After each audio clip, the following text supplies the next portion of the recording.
네, 주식 랩소디 오늘도 함께 하겠습니다. 자, 오늘 저희가 또 다양한 내용도 준비했기 때문에요. 여러분들 시청해 주시면 감사하겠습니다. 자, 오늘 본부장님과 인사 네, 나눠볼게요. 본부장님 안녕하세요. 안녕하세요. 반갑습니다. 네, 네, 반갑습니다. 네, 고맙다요 갑자기. 네, 네, 오늘 저희가 또 네, 트럼프 이야기부터 조금 나눠보면 좋을 것 네. 같아요. 네. 트럼프가 일단 그 뉴욕 증권거래소를 갔습니다. 네. 벌써 지금 대통령이 된 것 같아요. 내년 1월 20일, 그렇죠. 1월 20일 벌써요. 취임식인데 된 것 네. 같아가지고 뭐 거의 트럼프가 된 것 같습니다. 바이든 네, 그 대통령님의 기사는 찾아보기가 네. 쉽지가 뭐 않은데, 지금 거의 뭐 네. 사면하고 뭐 이런 것만 주로 하시고요. 보통 네. 그런 것만 하시는 것 트럼프 같고 쪽은 거의 계속 뉴스가 뉴스가 쏟아져요. 쏟아지고 네. 관심이 글로 가는데 일단 화면 잠깐 보시겠습니다. 네. 일단 보시면 자 이렇게 야, 우와, 이거 너무 멋있다. 이거, 우와. 개장종 오프닝종 벨 위에 보시면 뉴욕 증권거래소 우와. 오프닝 벨 화면입니다. 그래서 개장종을 쭉 올리고 이제 이렇게 올립니다. 개장종을 올리면 음. 클릭한 밑에 막 돌아가는 약간 이런 거고요. 한 바퀴 돌면 이제 박수 치고 파이팅으로 이제 위에 올라 있거든요. 네, 밑에 이제 네. 쳐다보시는 분들 좀 화면이 돌아가실 텐데 그 밑에를 바라보면서 얘기하기 겁니다. 음. 밑에서 이제 바라보고 얘기하면 여기 밑에서 이제 바라보고 위를 쳐다보는 겁니다. 와. 이런 장면입니다. 뉴욕 증권거래소 들어가시면 이렇게 이제 보고 위를 이제 쳐다보고 이제 이렇게 위에 이렇게 있습니다. 그러니까 이게 보통 이제 상장되면 올라가서 이제 이렇게 하거나 뭐 멘트하거나 이런 거거든요. 위에는 이제 타임지 화면입니다. 올해의 인물로 선정돼서 그게 이제 좀 이따 이제 말씀드릴 건데 어떤 내용을 인터뷰했는지 좀 말씀드릴까 하는데 이렇게 돼서 이제 인터뷰를 했고 가서 어떤 얘기를 했는지 쭉 나옵니다. 그래서 여기서 이제 타임지 하고 이제 어떤 이야기 요 증권거래소 가서 이제 타장했고 12일 날 뉴욕 맨하탄에 있는 증권거래 개장중을 올렸고요. 거기 가서 이제 당선인이 처음으로 타종 살아한 겁니다. 그래서 경제 정책에 관해서 강한 의지를 내비쳤습니다. 대외내적으로 보여준 자리였고요. 이 자리에는 이제 멜라니 트럼프 여사와 함께 갔고 제이디 벤슨 부통령 당선인, 스콧 베센트 재무장관 지명자와 그리고 하워 러터닉 상무장관, 로버트 F 제네딕 보건복지부 장관 등과 함께 갔습니다. 일기 행정부 때 이제 법인세를 많이 낮췄습니다. 이 보통 이제 기업적인 그런 정부에서 최고 21%까지 본인이 낮춰서 모두가 기적이라고 본인을 평가했다고 얘기했다고 해서 이제 본인이 그걸 자랑으로 내세웠는데요. 이번에도 본인이 15%까지 낮추겠다라고 이제 또 법인세, 그죠? 네, 법인세를 많이 낮추겠다고 얘기를 했습니다. 그래서 그런 부분들을 기대해 달라고 얘기를 해서 이제 환호를 질렀습니다. 그래서 이렇게 이제 낮췄는데 사실은 이제 그러면 이제 전체적으로 이제 종합지수가 좋았어야 되는데 사실 그냥 종합지수가 좀 그러니까요. 안 좋았습니다. 네. 다우 산업지수는 이제 좀 내려갔습니다. 좀 음. 내려가서 이제 0.53%가 좀 내려가서 43,914 포인트가 이제 됐고요. S&P 500은 내려갔습니다. 내려가서 0.54 포인트가 내려가서 좀 내려갔고요. 그다음에 나스닥 종합지수도 19,902.2포인트 됐습니다. 그리고 전체적으로 다 내려갔습니다. 그래서 별로 안 좋았습니다. 이날 좀 내려가서 좋았어야 되는데 별로 안 좋아가지고 좀 안 좋았어요. 그래서 그런 부분이 있었고 그다음에 이날 또 얘기한 건 뭐였냐면 대기업 운영하는 사람들 크고 아름다운 기업들은 이제 미국을 떠나지 않을 것이다라고 얘기를 했습니다. 그리고 우리는 국민을 돌보고 모두가 이전에 본 적 없는 강력한 경제 정책을 구축할 것이라고 이제 얘기를 했습니다. 폭스뉴스죠. 이게 폭스뉴스는 전통적으로 이제 트럼프 쪽에 강력하게 이제 측입니다. 모두가 이제 그 이제 대선 기간 내내 모든 매체들이 이제 친 트럼프가 아니라 반 트럼프였습니다. 오직 폭스뉴스만 진짜요? 예예예. 몰랐어요. 99대 1이라고 하면 이제 1위 어. 이제 폭스뉴스였는데 이 폭스뉴스가 이제 전화기를 세계 최대 규모의 증권 거래소에서 돌리는 건 매우 상징적인 일이라고 얘기를 하면서요. 이는 거래일 시작과 종료를 안수해 경제 비전을 보여주는 영광스러운 일이라고 얘기를 했습니다. 이제 그 전에 이제 타종한 일은 이제 85년에 로널드 레이건이 한번 타종한 일이 있습니다. 그래서 요 하고 나서 이제 오랜만에 타종을 해서 약간 좋아하는 일이 됐고요. 전반적으로 이날 뭐 어쨌거나 이제 기대감이 상당히 좀 높습니다. 이렇게 이제 그 전반적으로 돈이 일단 지금 다 미국 시장으로 몰리고 있는 상황에서 전체적으로 관세 정책이나 모든 것들이 이제 강한 미국을 지향하는 그런 상황, 그다음에 빅테크 기업들이 다 이제 미국에 모여 있는 상황, 그리고 전반적으로 AI 기업이 성장하고 있는 상황, 그리고 미국의 그런 기업들이 다 몰려 있는 상황 속에서 그런 것들을 잘 트럼프가 잘 조절해 줄 것이라는 기대감들이 모여 있으면서 모든 돈들이 다 미국에 모여 있습니다. 그러다 보니까 미국이 상승하고 있습니다. 그런 가운데 제가 조금 이따 또 말씀드리겠지만 많은 기업인들이 지금 트럼프의 줄을 들려고 하고 있습니다. 네, 그런 점들이 있어서 지금 약간 그런 게 또 있습니다. 진짜 네. 들어서기도 전에 이렇게 네, 시장 영향력이 있는 대통령은 처음 네. 보는 것 같아요. 네, 네. 그러면서 이제 음. 트럼프가 좀 전에 이제 여기서 이제 계속 얘기를 하는데 아까 타임지 잠깐 보셨는데 타임지 관련된 인터뷰를 좀 했습니다. 그러면서 이제 트럼프가 우크라이나 전쟁을 조기에 종식시키겠다고 또 얘기를 했습니다. 그러면서 이제 우크라이나 전쟁을 조기에 종식시키겠다고 얘기를 했고요.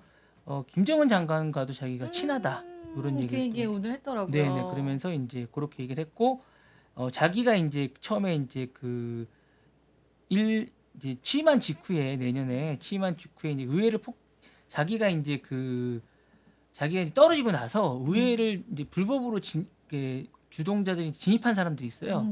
데모를 하면서 자기 떨어진 게 불만을 갖고 그러면서 이렇게 폭등을 일으켰다고 해서 이제 죄를 지었다고 이제 약간 그런 사람들 다 사면하겠다 이렇게 얘기한 사람들이 있습니다. 그리고 이제 불법 이민자들에게 대해서 강하게 자기가 이제 뭔가를 하겠다. 라고. 그거는 뭐 그죠? 네, 그래서 군대를 동원하겠다라고 아이고.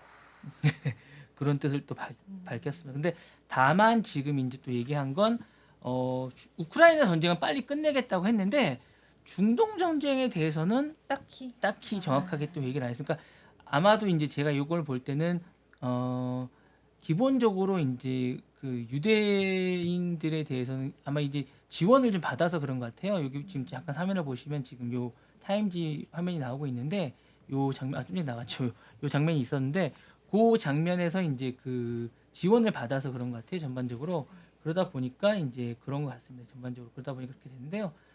그렇게 전반적으로 됐고요. 전반적으로 이렇게 이제 하루의 일정이 됐는데 어쨌든 일정을 다 마치고 트럼프가 이제 그렇게 얘기를 했으면서 어쨌든 전쟁은 우크라이나 전쟁 거의 끝날 것 같습니다. 끝날 것 같고 기본적으로 이제 다만 중동 전쟁은 당분간 끝날 것 같지 않은 느낌입니다. 그리고 이제 이란과의 전쟁 가능성에 대해서는 무엇이든지 일어날 수 있는 가능성이 있고 매우 불안한 상황이다라고 얘기를 했으면서 중동전에 대해서는 약간 좀 가능성에 대해서는 여러 가지가 있고 거기가 아직도 화약고 같은 느낌을 계속 얘기를 하고 있는 거 보면 아무래도 이제 이스라엘에 관해서는 여러 가지 이야기가 좀 있는 것처럼 이야기를 계속 하고 있습니다. 왜 그 이유가 뭐라고 그냥 생각을 하세요? 혼자서는? 그러니까 유대인들에 대한 지원이 이제 이번 선거 때도 지원을 좀 받았다는 얘기가 좀 있어요. 트럼프가 그래서 유대인들의 절대적인 지원을 받았기 때문에 어쨌든 기본적으로 이스라엘 쪽을 어떻게 할 수가 없는 것 같아요. 그렇죠. 트럼프도. 그러니까 총기 사용이나 이런 부분에 있어서 규제를 마음껏 못하는 것처럼 미국이 어쨌든 로비의 나라이기 때문에 그런 부분에 대해서 트럼프도 어떻게 할 수가 없는 것 같습니다. 기본적으로. 예, 의회 로비가 강한 부분이 많아서 그 부분에 관해서 절대적으로 이제 납득이 가네요. 네네. 트럼프가 그 부분에 관해서 본인도 어떻게 할 수가 없는 부분이 좀 있는 것 같습니다. 제가 보기에. 네. 실제로 우크라이나 쪽은 이제 그 젤렌스키 자체가 네네. 지금은 약간 종전을 원하지 않나요? 젤렌스키는 종전을 원하긴 하는데 잃어버린 땅을 다시 회복한 상황에서 좀 더 많이 회복한 상황에서 하고 싶은데 땅을 너무 많이 잃었습니다. 저 그거 진짜 궁금한데 한번 나중에 얼마나 잃었는지 네네, 좀 많이 보여주실 잃었습니다. 수 있어요? 그래서 사실은 지금 상황에서 종전을 하게 되면 곡창지대를 너무 많이 잃었습니다. 우크라이나가 사실은 곡창지대가 많은데 곡창지대와 항구 쪽을 많이 잃었습니다. 그래서 그 부분을 이제 좀 회복을 한 다음에 해야 되는데 그런 부분하고 이제 우크라이나가 중요한 게 항구 지역하고 곡창지대하고 이제 석유지대가 좀 있는데 그런 요충지들을 많이 잃었습니다. 그래서 이제 그런 부분에 대해서 이제 젤렌스키가 실축을 한 거고 만약에 이렇게 종전이 되면 젤렌스키는 대통령직에서 물러난 것뿐만 아니라 전범으로 약간 그럴 가능성이 좀 있으니까 왜냐하면 전쟁을 일으켰기 때문에 예 본인이 일으킨 건 아니지만 그쵸. 전쟁의 책임을 져야 될 가능성은 좀 있습니다.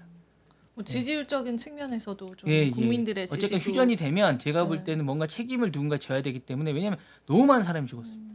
이번 전쟁으로. 물론 푸틴이 일으킨 거긴 하지만 뭔가 책임을 져야 될 것 같은 느낌이 좀 있습니다. 그리고 너무 그 안에서 우크라이나 안에서 인기가 너무 안 좋습니다. 지금은 그렇겠어요. 그죠? 네네네. 네. 아이고. 그럼 또 무슨 예, 다음 이야기 얘기는 될까요? 이제 또 트럼프 얘기긴 한데요. 예, 트럼프 대통령 당선이 내년 1월 20일 날 열립니다. 이 장면을 보시면 시진핑 국가주석을 초청했습니다. 근데 시진핑 국가주석이 참석하겠다고 얘기를 했습니다.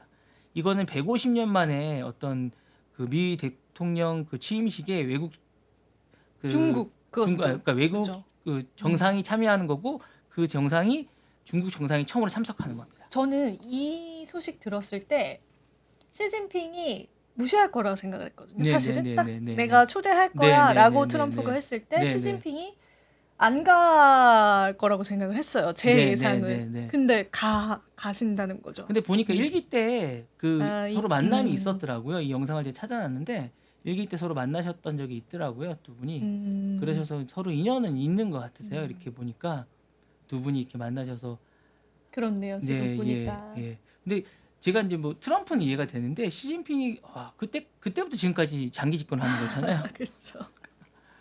그게 대단하죠. 예, 그게 그죠? 더 대단한 네. 것 같아요. 저는 이제 그게 대단한 예. 것 같습니다. 예, 그게 더 대단한 것 같고 원래는 이제 보통 미국 대통령 취임식 때는 외국 정상들이 가지 않는 게 맞아요. 원래였대요. 네. 그래서 뭐 외교부 수장들이 가는 게 원래 그랬는데 이번에는 그 시주석 외에도 외국 정상들이 초청을 해서 뭐 헝가리 총리도 참석하고 많이 간다고 합니다. 사실 제가 볼 때는 이런 것들은 관세 때문이 많이 있지 않을까라는 생각이 좀 들거든요. 전반적으로 제가 볼 때 그렇죠. 예, 관세가 많이 좀 영향을 있는 듯한 느낌도 좀 듭니다. 전반적인 영향이 있어 그런 게 아닌가라는 거고 국무부 기록을 보니까 74년 이후로 외국 정상이 취임식에 참석한 사례는 없다고 합니다. 다 이제 각국 대사들이 참석을 했고 그렇게 얘기를 하고 시진핑 주석을 놓고 좋은 친구라고 표현을 많이 하고 근데 이제 기본적으로 지금 강경한 태도를 보이고 있습니다. 그리고 기본적으로 이제 마르코 루비오 국무장관뿐만 아니라 마이크 왈츠 국가보좌관도 요 시진핑 정부에 대해서는 강하게 지금 대처를 하고 있습니다. 그리고 중국산 제품에 대해서도 관세 정책을 얘기를 하고 있고 지금 어쨌든 뭐 엔비디아나 히토루 정책 이런 것들에 대해서 서로 이제 강하게 맞부딪히고 있는 상황이고 관세 정책에 대해서도 강하게 맞부딪히고 있는데 요 1월 20일 요 시진핑 그 주석의 방문을 계기로 어떤 변화를 맞이하게 될지 좀 귀추가 좀 주목되고 있습니다. 네. 그러게요. 이게 근데 사실은 미중 그 무역 갈등은 계속되고 있는 상황에서 네네네. 시진핑 주석이 방문이 한다라는 거는 그 두 국가의 그 사이가 조금은 좋아질 수 있다라고 볼 맞습니다. 수도 어쨌든 뭐 선물을 줄 것 같아요. 그러니까 원체 그 트럼프는 뭔가를 받으면 뭔가를 주는 분이기 때문에 제가 볼 때는 저는 줄 것 같습니다. 제 느낌은. 네. 참 이것도 진짜 관전 포인트겠네요. 네네네. 방문을 해서 둘이 만나서 네네. 무슨 이야기를 하고 시진핑 주석도 뭔가를 줄 것 같습니다. 주고 네네. 예, 제 생각이 그렇습니다. 정말 너무 흥미롭습니다. 네. 그 네. 양국의 만남은 우리나라에도 네네. 너무 영향이 크기 때문에 네네. 본부장님이 계속 소식을 전해주시면 네네. 좋을 것 같아요. 네네.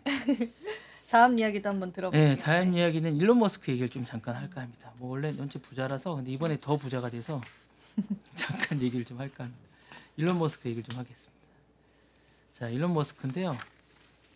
일단 400억 달러 자산이 이제 가치가 가진 돈이 아니라 가치를 얘기하는 겁니다. 일단 그래서 일론 머스크가 400억 달러 이러면 우리가 달러로 얘기하면 뭐 이게 얼마나 큰데 570조입니다. 엄청난 자산입니다. 예, 570조 정도. 예, 570조 정도 되고요. 엄청난 자산입니다. 우리나라 일경을 향해 가고 있군요. 네. 우리나라 뭐 지난해 GDP가 4분의 1 정도 되는. 천조를 향해 가고 있어요. 네네네. GDP 4분의 1 맞습니다. 네네. 그 정도 되고요. 이게 뭐 장난이 아닌 수준입니다. 그래서 뭐 장난이 아닌 수준이고요. 그래서 이게 전반적으로 세계보 1위고 1위는 이제 그 베이조스라고 하고요. 3위는 그 저크버그라고 합니다. 네. 그러니까 기본적으로 이제 빅테크 주식들이 전반적으로 다 상승을 하면서 주식 가격들이 뛰면서 이제 그렇게 뛰고 있습니다. 그래서 원래 이제 오라클 창립자가 이제 3위 정도로 했었는데 오라클 창립자가 이제 4위 정도로 내려앉았습니다. 그래서 빅테크 기업들이 상립하면서 이제 하는 그 결과입니다. 그러니까 기업들의 가치들이 최근에 올라가면서 이제 이 기업이 계속 올라가고 있고요. 최근에 제가 보니까 일론 머스크는 이 주식이 보통 한 140달러 전후반이었거든요. 최근에 410달러 전후로 올라가면서 한 3배 정도 뛰었어요. 그러니까 이제 이게 자산이 거의 3배로 뛰었다고 보시면 됩니다. 이렇게 폭등하고 있습니다. 일론 머스크가 현재 테슬라 지분이 한 20.5%를 갖고 있거든요. 그러니까 이 지분이 거의 3배 정도로 뛰었다 보시면 됩니다. 예, 가격이 뭐 어마어마하게 뛴 거죠. 예, 그 배팅을 제대로 한 겁니다. 근데 사실 이게 그 일론 머스크가 사실은 원래 민주당 쪽에 네네네. 색깔이 있었거든요. 바이든한테 고마워야 됩니다. 그러긴 했었는데 이게 약간 여담이기는 한데 그 일론 머스크의 자식 중에 한 명이 성전환 수술을 했잖아요. 네네네네. 그거 관련해서 이제 민주당이 내세웠던 법안이 있었는데 거기에 일론 머스크가 조금 격분을 했대요. 네네네. 그게 어떤 법이냐면은 내가 뭐 음. 남잔데 나 여자야라고 하는 거를 우리가 거부할 수 없는 법이래요. 그러니까 받아들여야 되는. 아, 내가 예, 예, 예. 남자라고 하면은 네네네네. 저 여자잖아요. 근데 네네. 내가 남자라고 하면 남자로 받아들여야 되라고 하는 법이래요. 근데 그게 트랜스젠더 분들이라든지 뭐 아니면 그 과정을 겪고 계신 분들에게는 되게 우호적인 법인가 봐요. 그거를 통과시켜서 이제 그것 때문에 일론 머스크가 돌아섰다라는 그런 설이 있기도 하더라고요. 그래서 그것도 좀 재미있더라고요. 저는 재밌다기보다는 자식 일이다 보니까 그게 네.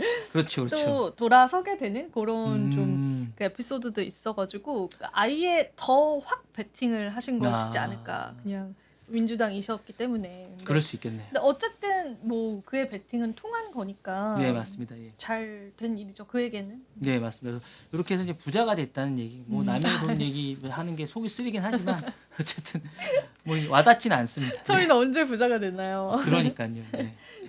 이런 얘기 하고 이제 다음에 이제 관계 개선한 얘기 잠깐 좀 해드릴게요. 네. 다음 얘기 잠깐.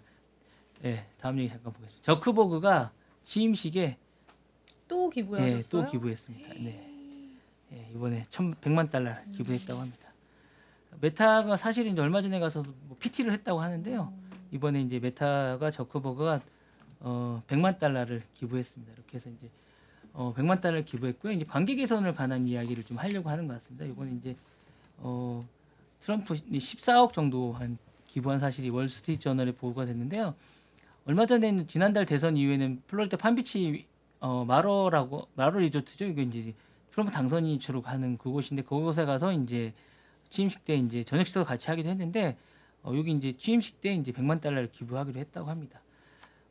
그 전에는 이제 보통 조 바이든 대통령 민주당 계열 쪽이랑 보통 친해요. 근데 이제 이번에는 적극적으로 메타를 좀 이제 기업을 생각하는 것 같아요. 그러니까 제가 볼 때 정말 좀 기업인 것 같아요. 제가 볼 때 저크버그는 저크버그는 기업인 것 같고 저는 좀 괜찮은 것 같아요. 그래서 이렇게 적극적인 모습을 보이고 있는 것 같습니다. 그 전에 뭐 첫 트럼프 당선인 때 하고 또 그 다음에 이제 2021년 그 조 바이든 취임식 때하고 또 다른 모습인 것 같아요. 그러니까 이게 제가 볼 때는 트럼프의 그 어떤 성향을 제대로 잘 알게 된 것 같아요. 그러니까 이제 저크버그가 이제 트럼프한테는 정말 배팅을 제대로 해야 된다라는 생각을 잘 알게 된 것 같아요. 그래서 그렇게 하지 않으면 이게 회사를 이겨나갈 수 없다. 그렇게 이끌어나갈 수 판단한 것 없다. 같아요. 그렇게 그쵸? 하지 네. 않으면 안 되겠구나라고 생각하고 지금 키우려면 이렇게 해야 되겠구나. 그리고 지금이 그럴 때인 것 같다. 성장의 동력이 지금 필요하다고 생각한 것 같습니다. 그래서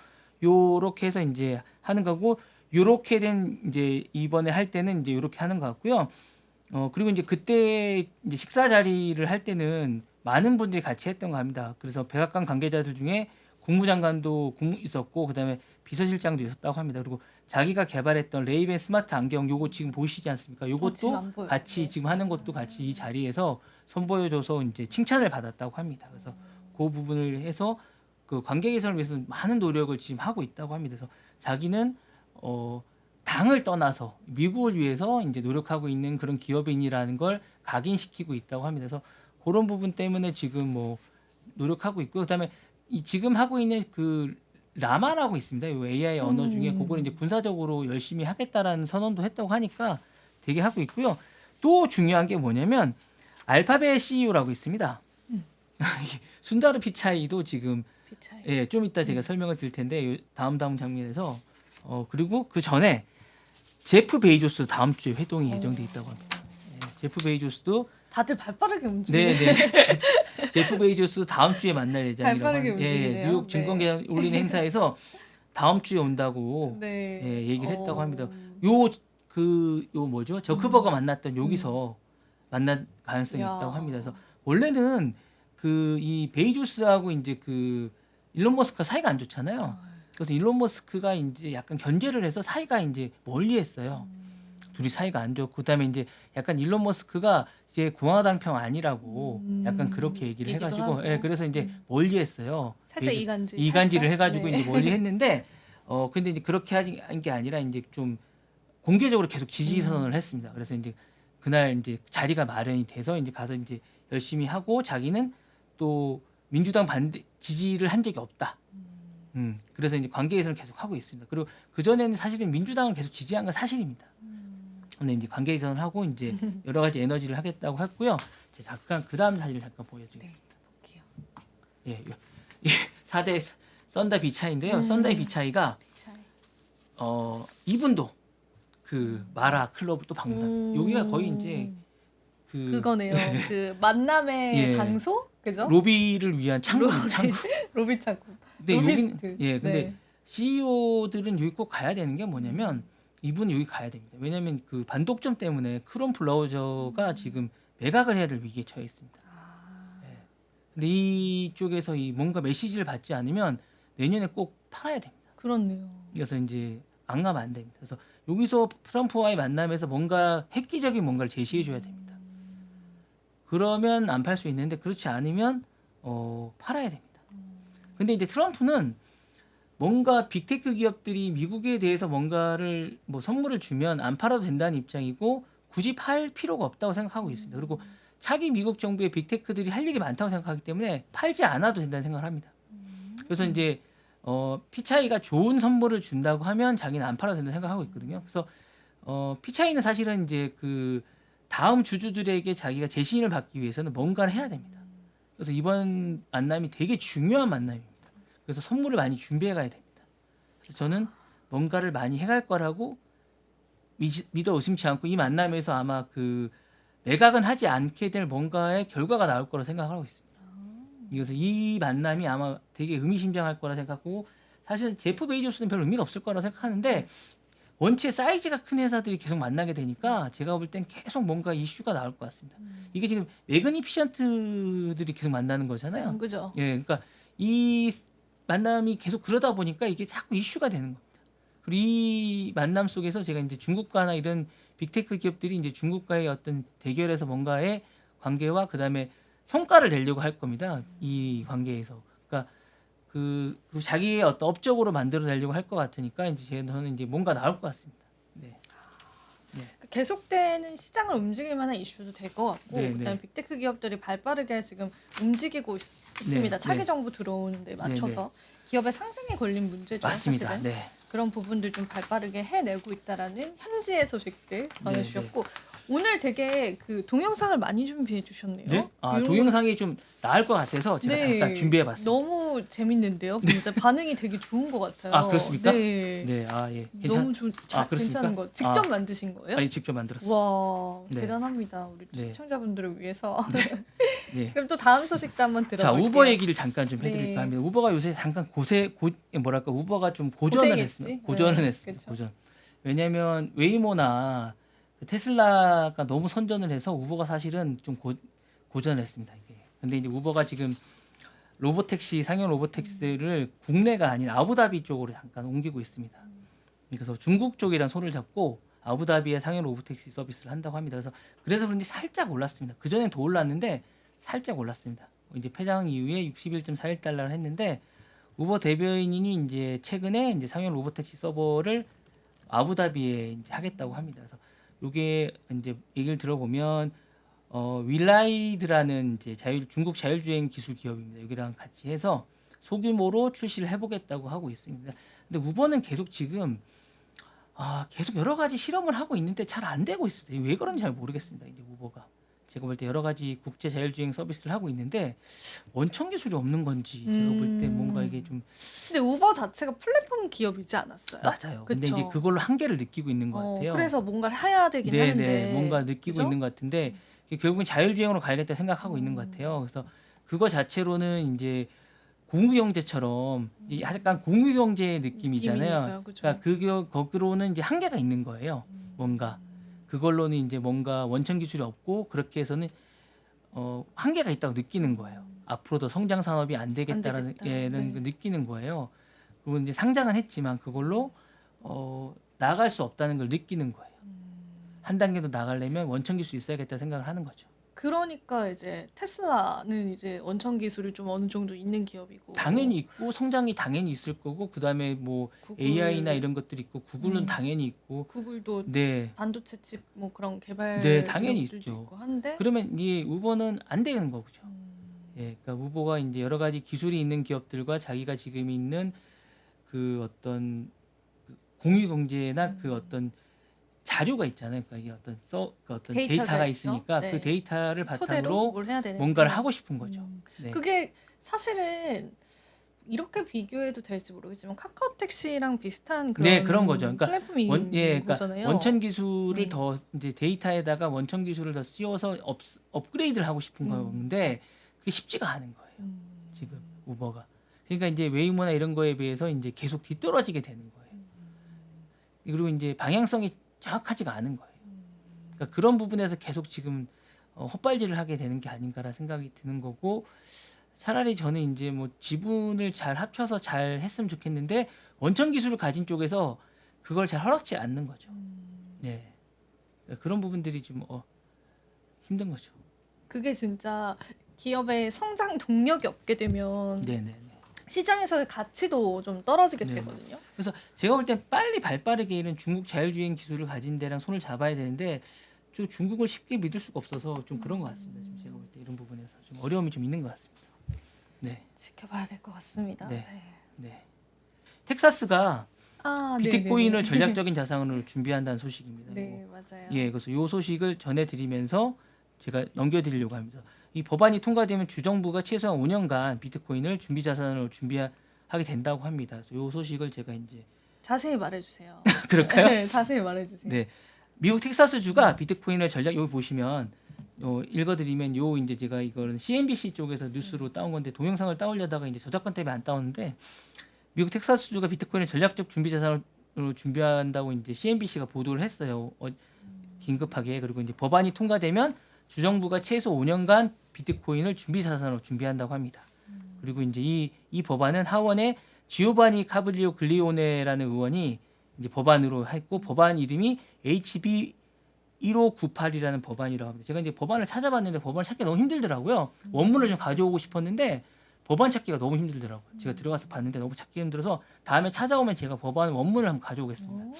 네. 이 법안은 주민과 주정부 기관이 비트코인 준비금을 기금에 기부할 수 있도록 허용하고 있는 법안입니다. 특히 텍사스 블록체인 위원회는 법안 통과 가능성을 높이기 위해서 세금으로 비트코인을 구매하지 않을 것이라고 밝혔습니다. 대신 텍사스 주민, 미국 기반 기업 그리고 기타 기존주의 자원의 기부금을 활용해서 비트코인을 매입할 방침이라고 합니다. 그리고 법안이 통과되기 위해서는 텍사스 상하원 전체 의석의 3분의 2 동의가 필요하다고 합니다. 텍사스 주 의회는 내년 1월 14일부터 회기를 시작할 예정이고 법안이 이제 진행되는 상황을 알려준다고 합니다. 그리고 이제 도널드 트럼프 대통령 당선인은 대선 기간이 되면 국가 차원에서 비트코인을 전략적으로 할 예정을 공약으로 내세웠고요. 지금 이거 말고도 펜실베니아하고 플로리다에서 이제 이걸 법안을 준비 중이라고 합니다. 네. 펜실베니아, 플로리다 그리고 방금 전에 거기 어디였죠? 텍사스. 텍사스까지 지금 네, 네, 준비 자산으로 네. 법안을 발의한 상황입니다. 네, 그래서 뭐 물론 앞서서 이제 빅테크 기업들 쪽에서는 아직은 그 일부의 자산으로 두는 거를 이제 반대하는 입장이긴 하지만은 네. 주적인 차원에서는 이런 움직임이 지금 네네네. 암호화폐 시장에 좀 나오고 있습니다. 네. 바로 그러면은 이어받아서 몇 네네. 가지 소식만 전달해드리고 오늘 또 랩소디를 이제 인사드리도록 할게요. 아닙니다. 시간 남았습니다. 7분이나 남았습니다. 네, 앞서서 그 러트닉 이제 같이 클로징배 올렸다고 본부장님 설명해 주셨잖아요. 네네네. 상무장관 지명자가 증권법 위반 혐의로 기소가 되는 사건이 있었어요. 그래서 이게 사실 이전에 또 트럼프가 지명했던 누가 그 성 관련 범죄로 또 지금 재판을 받게 되는 상황이 오면서 좀 그 부분에 관한 좀 시끄러운 게 있었잖아요. 이번에는 상무장관으로 지명된 하워드 러트닉이라는 이분이세요. 그래서 유세 당시에 정말 열렬하게 정말 유세를 했던 표정만 보셔도 아시죠? 약간 진짜 열렬하게 유세를 하셨던 분이었는데 이 분께서 그 회사 하나를 운영을 하고 계세요. CEO이시거든요. 근데 이분께서 스펙, 그러니까 합병 기업 인수 목적으로 이제 진행되는 과정에서 증권법을 위반한 혐의가 있다라고 합니다. 그래서 이 합병 전에 실질적으로 뭐 논의를 하거나 이제 그 두 회사들끼리 어느 정도 뭐 뭔가를 주고받고 이런 행위들 자체가 증권법상으로 볼 때는 불법인 점이 있는데, 미국 증권법상으로 보면은, 근데 이분이 합병 전에 투자자분들로부터 뭐 당시에 7억 5천만 달러, 하나로 약 1조 700억 원 정도 되거든요. 요거를 이제 조달했던 그러한 이력이 있는데, 그 투자자들한테 조달을 받기 전에 어느 정도의 뭐 접촉이나 뭐 협의 같은 걸 했었다라고 해요. 그래서 그것 때문에 지금 기소가 되고 있는 상황이에요. 근데 이제 또 트럼프가 지명을 했던 그런 인물이기도 하고, 암호화폐 친화적이어서 암호화폐 투자자분들이 좋아했던 그런 인물이기도 한데, 트럼프랑 굉장히 오랜 인연을 또 가지고 있다라고 해요. 그래서 러트닉 같은 경우는 열렬한 후원자 중에 한 명이었고, 결과적으로 상무장관으로 좀 지명이 되기까지도 했었는데, 이런 지금 자범들이 좀 나와 있습니다. 그런데 이제 켄터 측에서는 이 러트닉 자체는 이제 혐의는 부인을 하고 있고, 내가 벌금을 냈었고 그게 이제 끝났다, 내가 위반하지 않았다, 이렇게 주장을 하고 있는데, 과연 트럼프가 이 문제를 알고 있었느냐 모르고 있었느냐도 이제 많이들 궁금해하시는 부분 중에 하나인데, 그 부분에 관해서는 아직까지는 좀 밝혀진 바가 없다라고 합니다. 지금 트럼프 행정부에서 여러 명의 인사들을 이제 지명을 하고 그 팀을 꾸리고 있는 상황에서 이런 이제 한 명 한 명 인물에 관한 그런 잡음들은 계속 좀 나오는 것 같아요. 그래서 그런 부분들 여러분들 같이 좀 체크를 해보시면 좋겠고, 그리고 체인링크가 간밤에 좀 급등을 했습니다. 이 체인링크가 급등한 부분들도 잠깐 브리핑을 해드릴게요. 체인링크가 한 달 사이에만 수익률 자체가 100%가 좀 넘어가더라고요. 그래서 체인링크도 한 달 사이에 116% 정도 상승한 코인인데, 일단 체인링크 커뮤니티에서는 리플의 랠리가 체인링크의 랠리를 이끌 것이다라고 봤고, 체인링크 같은 경우에는 또 대표적인 은행 관련한 그런 블록체인으로도 좀 알려져 있다라고 해요. 그래서 리플의 최근 랠리가 체인링크와 전통 금융 그리고 자본시장과의 파트너십에 관심을 끌 수 있다라고 커뮤니티 측에서는 좀 제안을 하기도 했었고, 그리고 이제 그 탈중앙화 금융 프로토콜 카미노 파이낸스의 연구자가 있습니다. 그 분께서도 이런 주장을 같이 이야기를 했습니다.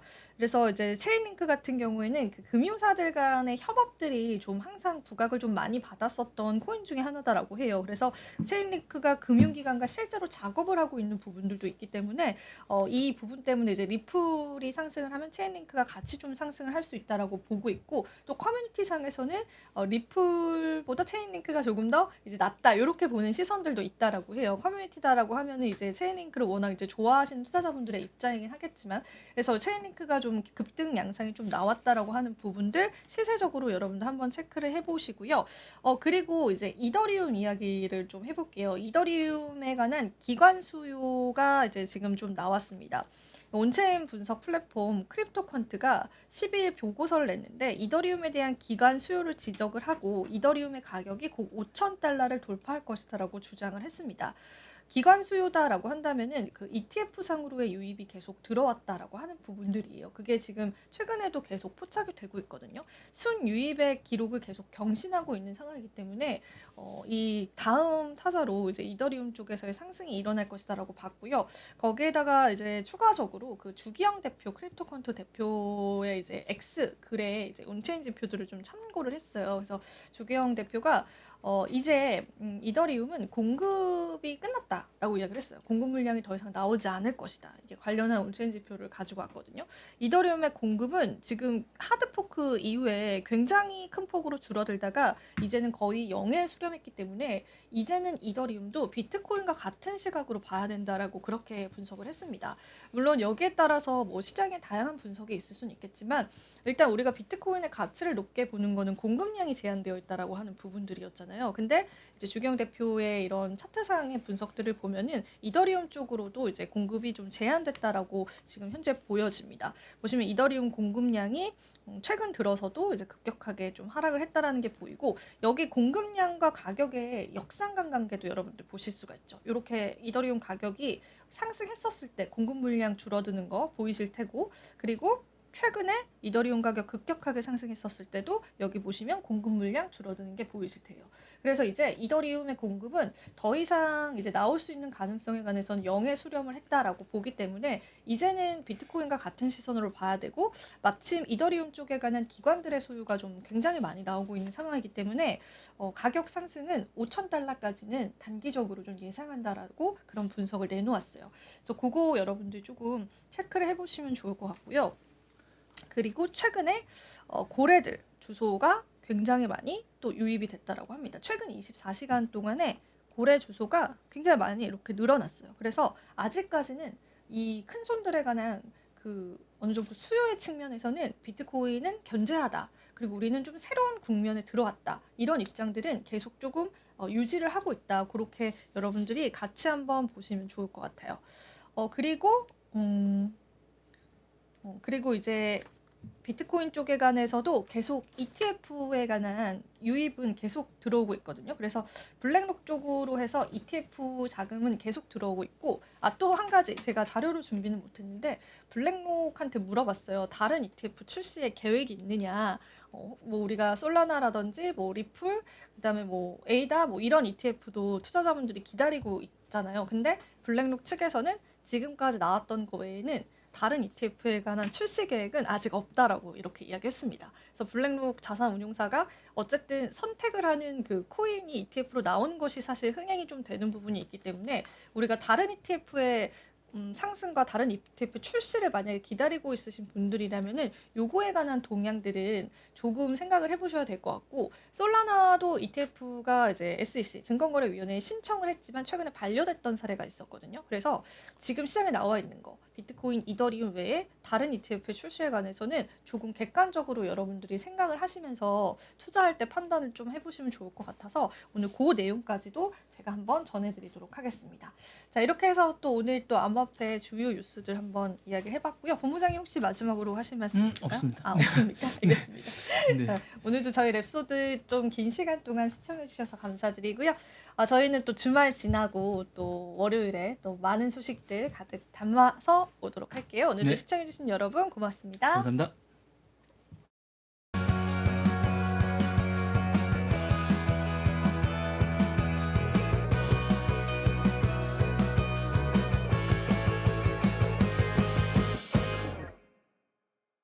시청자 여러분 안녕하십니까? 국내외 주요 이슈 전달드리는 모두의 증시 고유림입니다. 첫 번째 뉴스입니다. 가상화폐 대장주 비트코인이 11일 만에 다시 사상 최고치를 경신했습니다. 비트코인 거래소 코인베이스에 따르면 미 동부 시간 이날 오후 7시 51분 비트코인 한 개당 가격은 24시간 전보다 4.38% 오른 105,725달러에 거래됐습니다. 비트코인이 10만 5천 달러 선을 넘어선 것은 이번이 처음으로 가격은 한때 10만 6,500달러대까지 치솟기도 했습니다. 이는 지난 4일 기록한 10만 4천 달러를 11일 만에 넘어선 것으로 비트코인이 10만 6천 달러 선을 돌파한 것은 이번이 처음입니다. 13일 10만 달러 선을 회복한 이후 3일째 안정적으로 유지되고 있으며 이날 강한 매수세가 유입되며 새로운 고점을 기록했습니다. 전문가들은 이번 상승세가 크리스마스를 앞둔 산타랠리 기대감 때문으로 보고 있습니다. 산타랠리는 크리스마스를 전후해 가격이 상승하는 현상을 의미합니다. 코인 전문 매체 코인게코에 따르면 지난 10년간 비트코인은 크리스마스 직전 주에 7번 상승한 반면 크리스마스 이후에는 상승과 하락이 각각 5번으로 비슷한 패턴을 보였습니다. 이 기간 비트코인의 평균 상승률은 1.3%였습니다.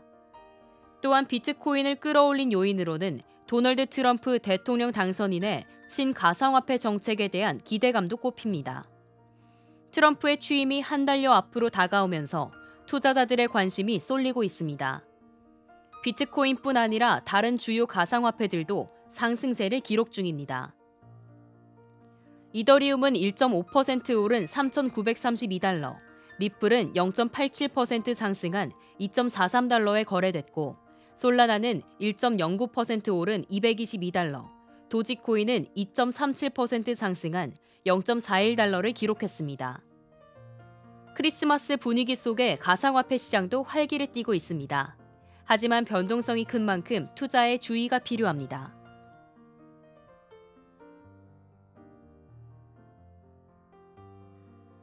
일론 머스크 테슬라 CEO가 도널드 트럼프 대통령 당선인에 대한 투자로 600배가 넘는 수익을 올렸다는 소식입니다.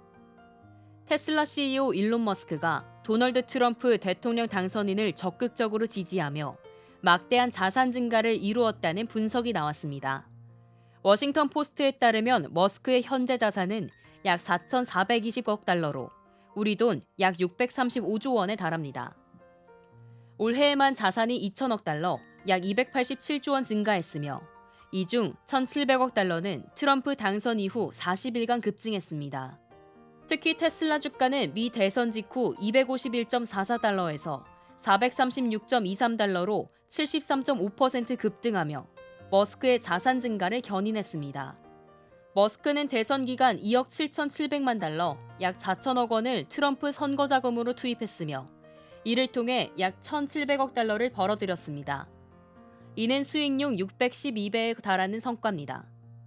트럼프 당선 이후 머스크는 정부 효율화 수장으로 임명되며 트럼프 행정부와 밀접한 협력을 이어가고 있습니다. 워싱턴 포스트는 머스크가 트럼프의 규제 완화 정책으로 사업 확장에 직접적인 혜택을 받을 것이라고 전망했습니다. 머스크는 전기차 업체 테슬라 외에도 스페이스X, 뉴럴링크, XAI, X, 보링 컴퍼니 등을 운영하며 다각적인 사업 확장을 이어가고 있습니다. 그러나 머스크의 행보를 비판하는 목소리도 나옵니다. 에드워드 마키 상원 의원은 머스크가 규제 완화와 법적 기준 약화를 통해 자신의 사업 이익을 확대하지 못하도록 견제하겠다고 밝혔습니다. 머스크와 트럼프 간 협력의 시너지가 향후 어떤 결과를 낳을지 귀추가 주목됩니다.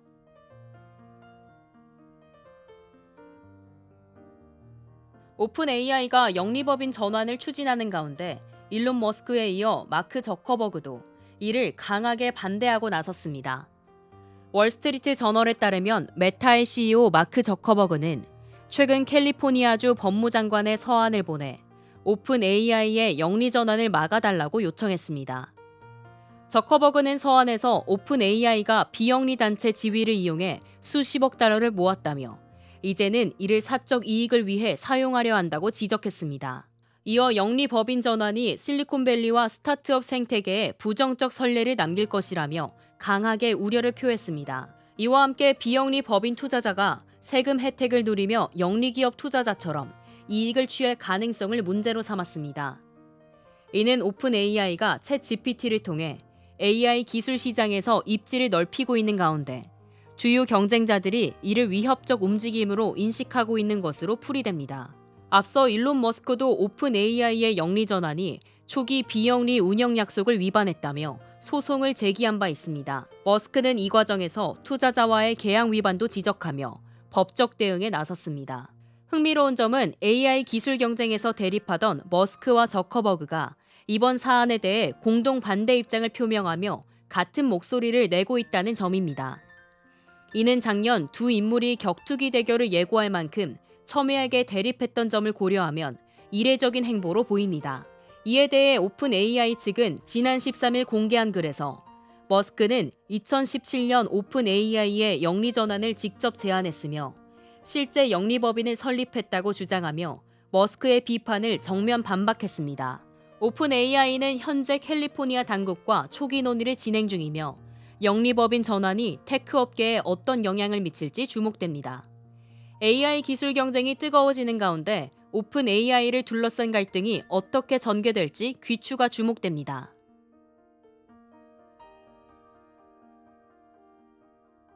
가상화폐 비트코인을 대량 보유한 마이크로 스트래티지가 나스닥 100 지수에 편입됩니다.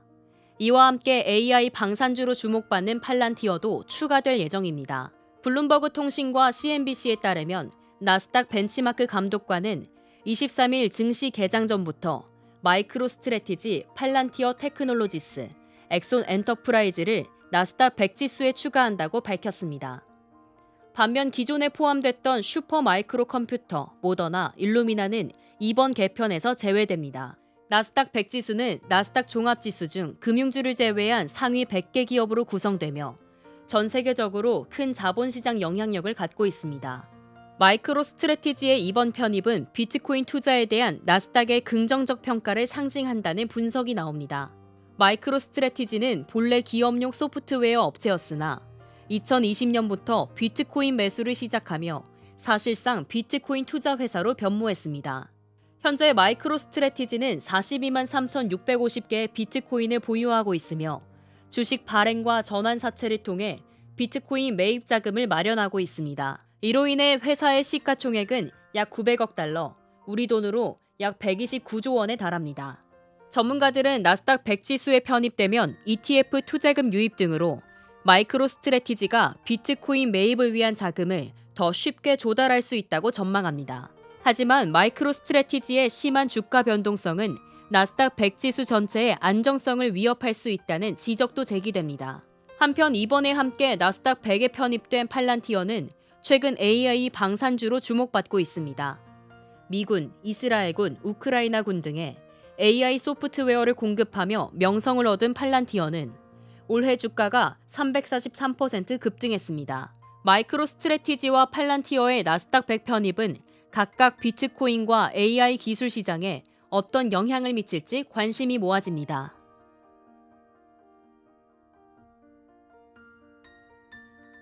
도널드 트럼프 대통령 당선인이 2기 정부에서도 대통령 급여를 받지 않겠다는 뜻을 다시 한번 명확히 했습니다.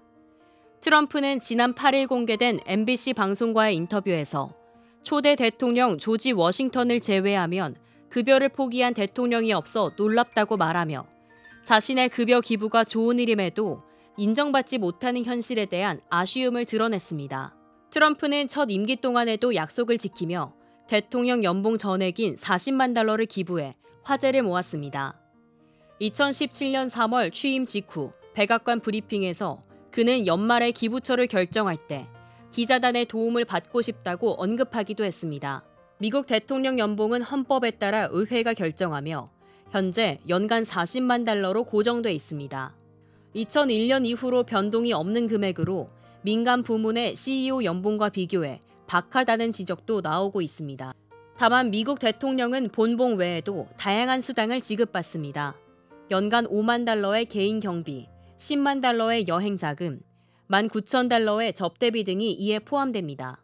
또 취임 첫 해에는 백악관 내부 시설 개조와 인테리어 등을 위한 10만 달러의 예산도 책정됩니다. 트럼프는 인터뷰에서 연금을 받지 않았느냐는 질문에 아니라고 답하며 좋은 일을 하고도 좋은 평가를 받지 못하는 것에 대한 불만을 털어놓기도 했습니다. 트럼프 대통령의 급여 기부 선언은 상징적 의미를 지니는 동시에 정치적 행보로도 해석되고 있습니다.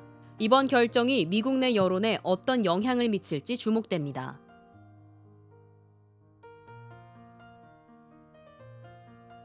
본 방송에서 제공드린 정보는 투자 판단에 대한 조언일 뿐 가치와 상승을 보장하지 않습니다. 시청해주신 여러분 고맙습니다.